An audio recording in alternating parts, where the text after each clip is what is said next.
Hello and welcome back to my channel. आप देखो पीछे कितना स्नो है। Oh my God,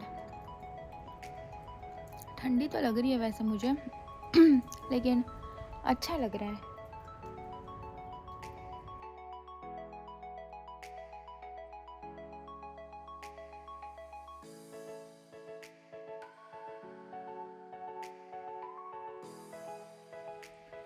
hello hello and welcome back to my channel.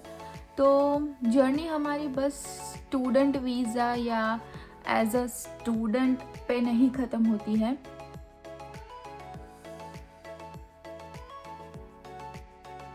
अब ये आगे बढ़ती है अपनी वर्क परमिट की तरफ। तो हमारी जर्नी अब बढ़ेगी काम की तरफ। तो आप after student visa like after studying after graduating फिर आप अप्लाई करते हो अपनी वर्क परमिट के लिए, ताकि आप कनाडा में स्टे कर सको और आप आगे काम कर सको। तो बस after graduation you have to apply for your work permit and वो क्यों करनी पड़ती है, ताकि आप अपना स्टेटस जो है कनाडा में वो मेंटेन कर सको और आप कनाडा में आगे ग्रो कर सको। इसके लिए आपको वर्क परमिट के लिए अप्लाई करना पड़ता है। So to get more information about your post-graduation work permit, which is PGWP, please visit canada.ca website. तो उस पर आपको सब कुछ पता चल जाएगा regarding the work permit and the requirement. So first of all, what types of jobs are available in Canada?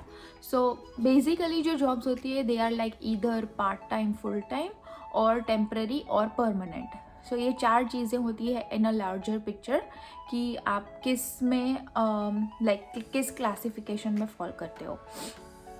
So अगर मैं अपने वर्क एक्सपीरियंस के बारे में बात करूँ तो मैंने सबसे पहले स्टार्ट की थी पार्ट टाइम जॉब से, क्योंकि तब मैं स्टूडेंट थी, तब मैं पढ़ रही थी। So I was doing a part time job. उसके बाद luckily I got into my field job very easily, because as मैंने पहले के वीडियो में बोला था कि मेरी एक कोऑप अपॉर्चुनिटी थी जिसकी वजह से मुझे अपनी फील्ड की जॉब तभी जब मैं पढ़ाई कर रही थी तभी मिल गई थी। So likewise, I ended up getting my field job very easily because of co-op. वो मेरी जॉब चली 1 साल क्योंकि वो कॉन्ट्रैक्ट था, इसीलिए ऐसे सिचुएशंस भी होती है यहाँ पे कि आपकी जो जॉब्स होती है वो कॉन्ट्रैक्चुअल बेस होती है, which means it can be temporary. So it's like 6 महीने का कॉन्ट्रैक्ट होता है, 1 साल का कॉन्ट्रैक्ट होता है। वो आपका कॉन्ट्रैक्ट एक्सटेंड भी कर सकते हैं, बट दैट डिपेंड्स अपॉन कि उन्हें ज़रूरत है कि नहीं, या फिर आप अच्छा कर रहे हो कि नहीं। वो सारे सर्कमस्टेंसेस देख के उसके बाद डिसाइड करते हैं कि उन्हें आपको फुल टाइम परमानेंट में कन्वर्ट करना है कि नहीं करना है। So that is a different story.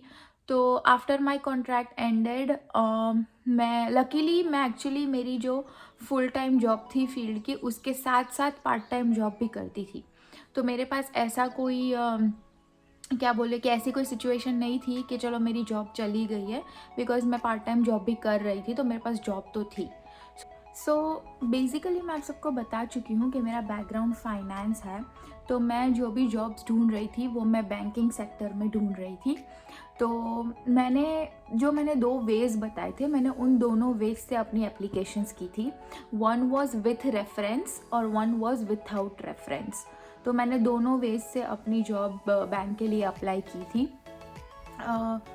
देस कभी कभी ऐसा होता है कि टाइम बहुत ज़्यादा ही लग जाता है, it can be more than 2 months 3 months, लेकिन थोड़ा वेट भी करना चाहिए। और अगर ऐसा हो तो आपको ये भी सोचना चाहिए कि आपका रेज्यूमे जो होता है वो कैसे होना चाहिए। उस हिसाब से डिपेंड करता है कि आपको कैसे, आपका सिलेक्शन कैसे होगा और आपको जॉब कैसे मिलेगी। तो मीनवाइल आपके रेज्यूमे पे आप काम कर सकते हो।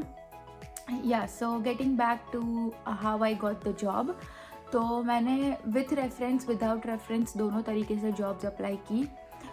टचवुड लकीली मुझे दोनों साइड से ऑफ़र लेटर आ गया। जहाँ पे मैंने विथ रेफरेंस की थी वहाँ से भी ऑफ़र लेटर आ गया, जहाँ पे मैंने विदाउट रेफरेंस की थी वहाँ से भी ऑफ़र लेटर आ गया था।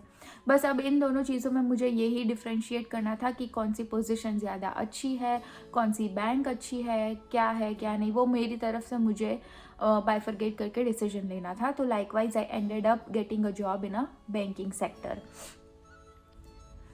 सो इन सब चीज़ों के बीच में मैं आपसे रेज्यूमे के बारे में बात कर रही थी। तो basically resume is a document जो दिखाता है कि what are your qualifications, education, certifications, experiences, skills. जो डॉक्यूमेंट आप एम्प्लॉयर को भेजते हो while applying for the job, and then it gets shortlisted कि आप सिलेक्ट होंगे, फाइनलाइज होंगे या नहीं होंगे। रेज्यूमे के बारे में मैं इन डिटेल एक ब्लॉग बनाऊंगी कि आपको क्या इंक्लूड करना चाहिए, कैसे होना चाहिए एंड ऑल दो स्टफ। तो stay tune for that video. So अब मैं जाती हूँ वापस मेरी जॉब हंटिंग पे। सो जैसे कि मैंने बताया, मैंने reference without reference job apply की थी। अब यहाँ वो रोल प्ले करता है जो लिंक्डइन कनेक्ट वाला रोल मैंने बोला था, कि जैसे लिंक्डइन पे कनेक्शंस बनाओगे आपको रेफरेंस के लिए काम लगेंगे और आपको अपनी जॉब हंटिंग में भी काम लगेंगे। सो मैं अभी डिस्क्रिप्शन बॉक्स में अपनी लिंक्डइन की आईडी मेंशन करूँगी। So you guys can go and check my LinkedIn profile कि क्या सब कुछ है वहाँ पे, मेरे experiences, qualification, certifications and everything. So after getting that job, अब मैं आज की डेट में उसी जॉब में आगे बढ़ने के लिए, पोजीशंस चेंज करने के लिए बैंकिंग की जो एग्ज़ामिनेशंस होती है वो दे रही हूँ। तो जैसे कि मैंने पहले भी बताया था कि मैं IFIC investment funds in Canada की एक एग्ज़ामिनेशन की प्रिपरेशन कर रही हूँ, जो मुझे अपने बैंकिंग करियर में हेल्प करेगी। तो जैसे एक बार आप एंटर कर जाओ, उसके बाद आपको ग्रो करने के लिए ऐसे बहुत सारे वेज हैं जो ढूंढते रहने पड़ेंगे ताकि आप ग्रो कर पाओ और आप स्टैग्नेंट ना हो जाओ एक पोजीशन पे। लेकिन वैसे देखा जाए तो कभी कभी कोई लोग ऐसे होते हैं जो स्टैग्नेंट हो जाते हैं, उसमें उनकी गलती नहीं होती है, सिचुएशन ऐसी होती है। जैसे कि मैं अभी की जॉब मार्केट को ले लूँ, there are no such jobs available. तो आपके पास कोई ऑप्शन नहीं होता है अभी चेंज करने के लिए, तो you have to be there, at least feel secured कि मेरे पास जॉब है। सो जैसे मैं लिंक्डइन के बारे में बात कर रही थी, अगर कोई भी है आप में से जो बाहर की कंट्री में अपनी फर्दर स्टडीज़ के लिए जाने का प्लान कर रहा है, आप अभी से अपनी लिंक्डइन प्रोफाइल पर काम करना शुरू कर दो।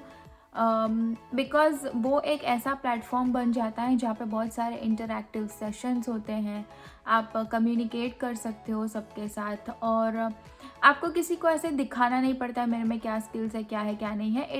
It basically comes up on your LinkedIn profile कि ओके इन्होंने ये किया है, यहाँ से पढ़ाई की है, ये सर्टिफिकेशंस है, ये स्किल्स है, वो सारा उसमें दिख जाता है। So please work on your LinkedIn profile, और आप उसमें अपडेटेड भी रहना। ऐसा नहीं है कि आज हमने कर लिया कि और फिर कल से हम जैसे थे वैसे हमने कभी उसको देखा ही नहीं। उस पर आपको अपडेटेड रहना पड़ेगा वेरी फ्रीक्वेंटली। मोस्ट प्रोबेबली आप उसी पे ज़्यादातर जॉब भी सर्च करोगे। तो your LinkedIn profile should be strong. तो हाँ, आप उस पर अभी से काम कर सकते हो अगर आप फ्यूचर में कहीं बाहर कंट्री में पढ़ाई करने के लिए जाने का सोच रहे हो। So guys, that's all it about my work experience and how I landed jobs in Canada. यही सारी चीज़ें हैं जो छोटी छोटी आपको हमेशा ध्यान रखनी पड़ती है जब आप जॉब्स के लिए अप्लाई करते हो। Your resume, your LinkedIn profile, your references, your skills, ऐसी छोटी छोटी चीज़ें हैं जो अगर आप ध्यान रखोगे तो आप इजीली जॉब फाइंड कर सकते हो। ऑल्सो वही है कि जॉब मार्केट पे भी डिपेंड करता है कि अभी जॉब्स अवेलेबल है कि नहीं है, बट अपनी तरफ से अगर आप ये छोटी मोटी चीज़ों का ध्यान रखते हो तो anyhow you get landed to a job जो आपके लिए और आपके करियर के लिए अच्छी हो सकती है। बस, तो अभी शाम हो गई है, बहुत ज़्यादा ही ठंडी है। So that's it for my vlog guys. Thank you so much for watching my video. अगर आपको ये वीडियो अच्छा लगा है तो please like, share and subscribe my channel, and I'll see you in the next vlog.